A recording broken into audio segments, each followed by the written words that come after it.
வாழ்க வளமுடன். ஓம் நமச்சிவாய. அனைத்து தமிழ் உள்ளங்களுக்கும் வணக்கம். நாம் இந்த பதிவில் குரு பகவானின் அதிசார பயிற்சியால் ஏற்படும் சுப மற்றும் அசுப பலன் என்ன என்பதனை பற்றி காண்போம்.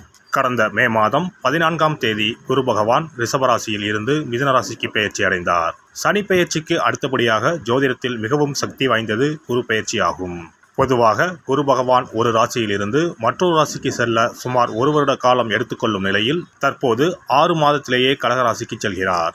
வரும் அக்டோபர் மாதம் 18ஆம் தேதி குரு பகவான் மிதுன ராசியில் இருந்து கடகராசிக்கு பயிற்சி ஆவார். கடகராசிக்கு பயிற்சியாகும் குரு பகவான் டிசம்பர் மாதம் 5ஆம் தேதி மீண்டும் மிதுன ராசிக்கு பயிற்சி ஆவார். கிரகங்கள் பொதுவாக தங்கள் சுற்றுப்பாதையில் ஒரு குறிப்பிட்ட வேகத்தில் நகர்ந்து ஒரு ராசியில் இருந்து மற்றொரு ராசிக்கு செல்லும். சில கிரகங்கள், குறிப்பாக குரு, தங்கள் சுற்றுகளின் போது ஏற்படும் ஈர்ப்பு விசையின் காரணமாக தங்களது இயல்பான வேகத்தை விட வேகமாக நகர்ந்து குறிப்பிட்ட காலத்திற்குள் அடுத்த ராசிக்குள் நுழைந்துவிடும். இந்த வேகமான மற்றும் முன்னதாக நடக்கும் நகர்வுக்கு அதிசார பயிற்சி என்று பெயர். குரு பகவான் ஜோதிடத்தில் சுப கிரகமாக கருதப்படுகிறார். குரு அதிசார பயிற்சி நடைபெறும் காலத்தில் சில ராசிக்காரர்களுக்கு நன்மைகளும் அதிர்ஷ்டமும் எதிர்பாராத திருப்பங்களும் ஏற்பட வாய்ப்புள்ளது. இந்த பெயர்ச்சி மக்களின் வாழ்க்கையில் திருமணம், தொழில், செல்வம் மற்றும் பல்வேறு நல்ல மாற்றங்களை கொண்டு வரும். இந்த அதிசார பெயர்ச்சியால் உங்கள் வாழ்வில் வளமும் நலமும் செல்வ செழிப்பும் பெற்று வாழ்வில் உயரிய நிலையை அடைய எல்லாம் வல்ல எம்பெருமானை வேண்டி விரும்பி கேட்டுக்கொள்கிறேன். மிதுன ராசி அன்பர்களே, மிதுன ராசிக்கு 2ஆம் இடத்தில் தனஸ்தானத்தில் குரு பகவான் உச்சமடைகிறார். அதிர்ஷ்டமான காலகட்டமாக இது இருக்கும். பணவரவு அதிகமாக இருக்கும். எப்போதும் கையில் பணம் இருந்து கொண்டே இருக்கும். 2ஆம் இடத்தில் குரு உச்சம் பெறுவதால் வரவேண்டிய பழைய பணங்கள் திரும்ப கிடைக்கும். வேலையில் பழைய பெண்டிங் பணங்கள் போன்றவை வந்து சேரும். உங்கள் ராசிக்கு 7ஆம் இடத்திற்கும் 10ஆம் இடத்திற்கும் உரியவர் குரு பகவான்.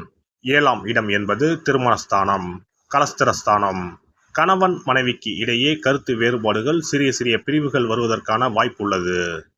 திருமண விஷயங்களில் பிரச்சனைகள் வருவதற்கான வாய்ப்புகளும் உள்ளது.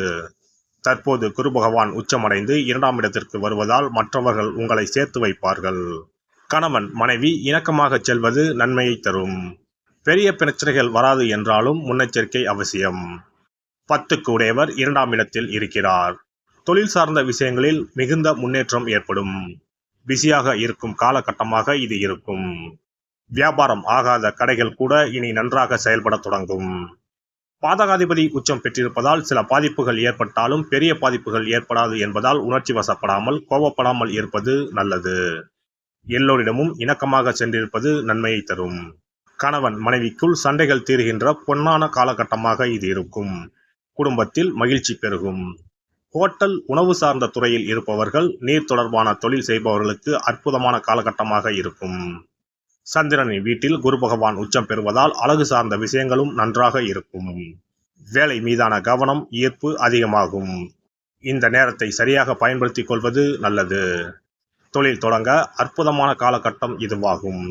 எடுக்கும் முயற்சிகளில் எல்லாம் வெற்றி பெறுவீர்கள். தொட்டது துலங்கும் காலகட்டம்.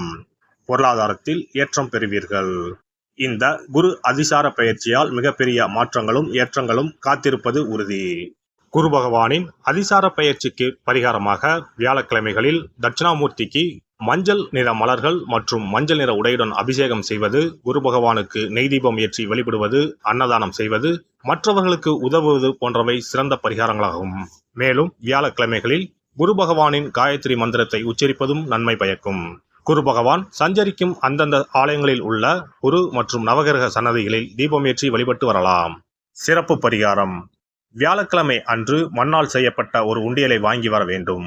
அந்த உண்டியலின் வெளிப்புறத்தில் மஞ்சளில் பன்னீரை ஊற்றி குழைத்து உண்டியல் முழுவதும் பூச வேண்டும். இப்படி பூசிய இந்த உண்டியலை நம்முடைய வீட்டின் குபேர மூலையில் வைத்துவிட வேண்டும்.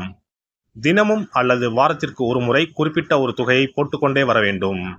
உதாரணமாக 2 ரூபாய், 5 ரூபாய், 10 ரூபாய், 20 ரூபாய் என்று நம்முடைய வசதிக்கு ஏற்றவாறு ஏதாவது ஒரு தொகையை நாமே தேர்வு செய்து அதை மட்டும் 10 ரூபாய் என்றால் 10 ரூபாயாக தினமும் அல்லது வாரத்திற்கு ஒரு முறையோ போட வேண்டும். இப்படி உண்டியலில் நாம் பணத்தை சேர்ப்பதன் மூலம் நம்முடைய வாழ்க்கையில் குருவால் ஏற்பட்ட பண பிரச்சனைகளும் தன பிரச்சனைகளும் தீரும். உண்டியல் நிறைந்த பிறகு உண்டியலில் இருக்கக்கூடிய பணத்தை எடுத்து அருகில் இருக்கக்கூடிய சித்தர்கள் ஜீவ சமாதி உண்டியலில் செலுத்திவிடலாம் அல்லது ஏதாவது ஒரு பொருளாக வாங்கி கொடுக்கலாம். இது பொதுவான பரிகாரமாகும். உங்கள் ராசிக்குரிய அதிசார பெயர்ச்சி பலன்களை அறிந்து அதற்கு ஏற்ற பரிகாரங்களை ஒரு அனுபவமிக்க ஜோதிடரின் ஆலோசனையின்படி செய்வது நல்லது. எல்லாம் வல்ல இறையருளால் நீங்களும் உங்கள் அன்பு குடும்பமும் உடல் நலம், நீலாயுள், நிறை செல்வம், உயர் புகழ், மெய்ஞானம் ஓங்கி வாழ்க வளமுடன். இந்த வீடியோ பதிவு உங்களுக்கு பிடித்திருந்தால் லைக் பண்ணுங்க, கமெண்ட் பண்ணுங்க, ஷேர் பண்ணுங்க, மறக்காம சப்ஸ்கிரைப் பண்ணுங்க, பக்கத்துல இருக்கிற பெல் பட்டனை கிளிக் பண்ணுங்க. நன்றி, வணக்கம். ஓம் நமச்சிவாய, சிவாய நம.